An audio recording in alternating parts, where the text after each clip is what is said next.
И всем привет, дорогие друзья, с вами снова я, Инсейр. Сегодня тот день, которого ждали многие. Именно сегодня я покажу вам мой новый проект 2067 Warfare. Данный аддон разрабатывается уже на протяжении нескольких месяцев, но публично показывать я его начал относительно недавно. Уже давно вы могли видеть его в старых видеороликах, а точнее вы видели анонс. Да и в роликах тестеров тоже могли его наблюдать. Вам, наверное, не терпится увидеть, что изменилось. Не будем долго сидеть, а лучше перейдем к осмотру моего творения. Разработка этого аддона началась еще в прошлом году, но тогда времени тратилось меньше, так как я все еще разбирался с NCRS Warfare. Изначально главной идеей для создания 2067 Warfare была идея, извиняюсь за тавтологию, создания карты, похожей на карту Project Company. Если что, то это та самая карта, благодаря которой появился NCRS Warfare. Но уже с течением времени я все-таки решил сделать что-то, что будет так же, как и NCRS Warfare, улучшаться со временем, да и будет давать такой же простор для создания своего контента в игре. Например, создание карт. В общем, идея создания новой карты переросла в идею создания нового аддона, который будет являться продолжателем NCRS Warfare, но при этом будет лучше. Где-то к середине разработки были готовы лишь только пара моделей, да и несколько простых систем, просто скопированных с NCRS Warfare. Данный прогресс мне не нравился, хотелось чего-то большего, как говорится, был бы суп, да погуще. С этой мыслью я принялся за работу над 2067 Warfare. Первое, что меня интересовало, так это создание нового стиля моделей для аддона. Blockbench, если что, это программа, в которой и создаются все модели для Майнкрафта, получила обновление, после которого все разделилось на до и после. Теперь я не мог создавать модели из огромного количества деталей, так как в новой версии программы оптимизация значительно упала. Теперь каждая модель, имевшая в себе больше 1000 деталей, безбожно лагала на моем слабеньком ноутбуке. Из-за данной проблемы пришлось вносить изменения в модели, да и в анимации было просто некомфортно вносить хоть какие-то изменения. Пришлось полностью изменять стиль моих моделей, а конкретно я решил делать их более угловатыми, но с хорошими текстурами, дабы они лучше подходили под стилистику Майнкрафта, да и для того, чтобы с ними просто можно было хоть как-то комфортно работать. Проходит некоторое время, модели готовы, анимации для них тоже, все добавлено в игру и работает на тех же самых системах, что и NCRS Warfare. Казалось бы, можно уже выпускать, но у меня получился просто рескин NCRS Warfare, а мне хотелось, мягко скажем, большего. Пришло время забить про некоторые коды из NCRS Warfare и переделать их. После чего на протяжении 2 месяцев я исключительно сидел за переписью кода. Мне хотелось взять все, что я умею, все, чему я научился, все, чему меня научил опыт в лице NCRS Warfare, но, скажем так, интерпретировать это лучше. А что может быть лучше, чем новая система перезарядки, новый код пуль, новая улучшенная стрельба, которая работает точно так же, но с мелкими изменениями, причем приятными. Оптимизация пуль, добавление каких-то новых деталей, что станут частью феноменальности, не побоюсь этого слова, данного проекта. Да хоть часть из этого была добавлена в последнее обновление NCRS Warfare. Изначально данные механики появились только лишь в новом аддоне. В один прекрасный вечер, сидя в интернете и поджибая контент, что делали игроки, ютуберы и так далее, я наткнулся на личное сообщение в Дискорде, в котором пользователь написал мне, что, возможно, аддон лагает в мультиплеере из-за того, что есть куча анимаций от третьего лица, которые постоянно прогружаются, из-за которых падает производительность, да и просто фризит мультиплеер.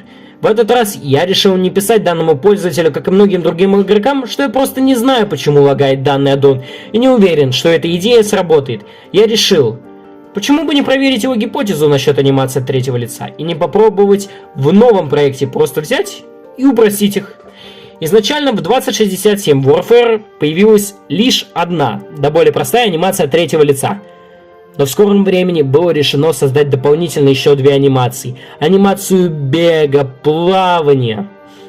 Просто представьте себе, для каждого оружия используется от третьего лица всего лишь 3 анимации. 3 анимации. Звучит вообще интересно. Ну и прежде, чем перейти к осмотру оружий, хочу сказать, что данный аддон выполнен в сеттинге ближайшего будущего.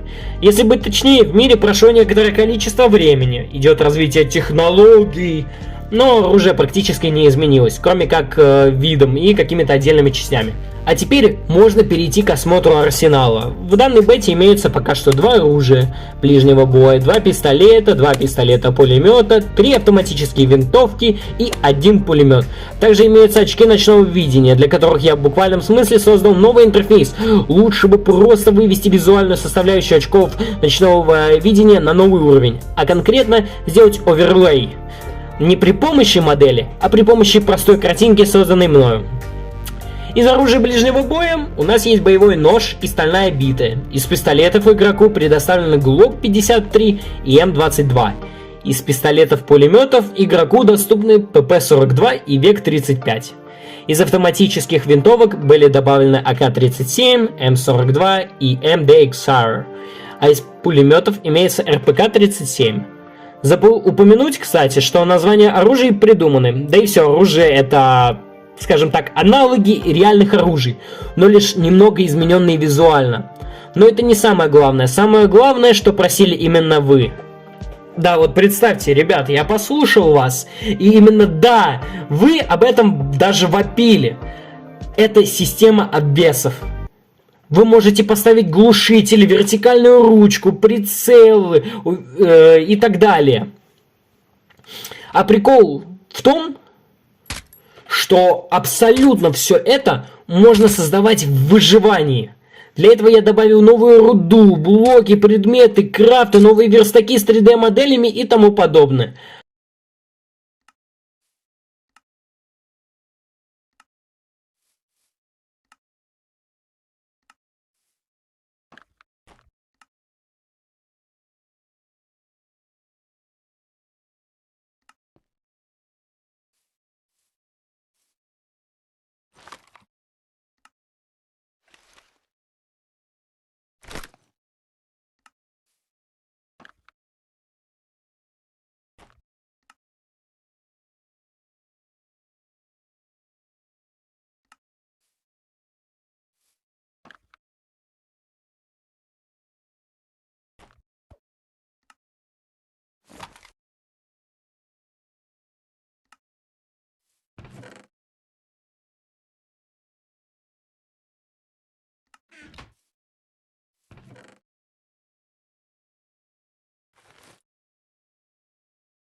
А анимации, ребят, представьте, вот анимации.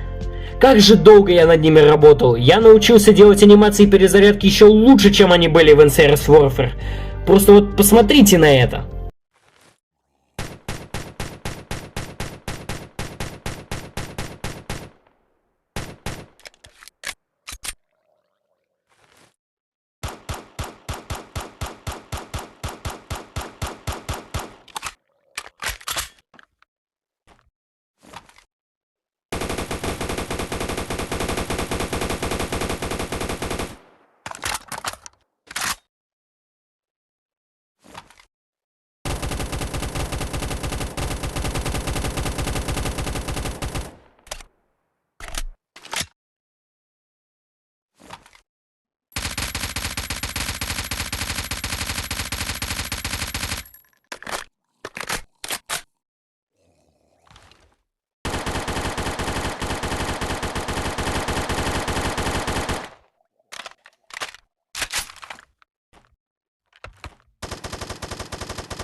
А знаете, в чем еще прикол? Чё, правда не знаете? Серьезно? Ладно, так уж и быть, отвечу. Это ваша поддержка в виде донатов. Благодаря вашим донатам я не опускаю руки. Особенно хочется поблагодарить подписчиков моего телеграм-канала. Они просто бомба. Огромное вам спасибо. Но если вы тоже хотите поддержать мои проекты, то в описании лежат все нужные ссылки. Что ж, в поддоне еще много того, что не завершено, что будет улучшаться, что можно добавить, изменить и так далее. Но все это будет лишь со временем. Скажу сразу, выход обновлений будет нечастым, но я постараюсь добавлять много интересных вещей. А на ютубе будут производиться голосования на тему добавления новых оружий. Это был мой первый опыт в создании сценария, и в будущем я буду создавать сценарий для каждого нового видеоролика. Что ж, спасибо за просмотр, и не забудьте поставить ваш лайк, а также подписаться на канал.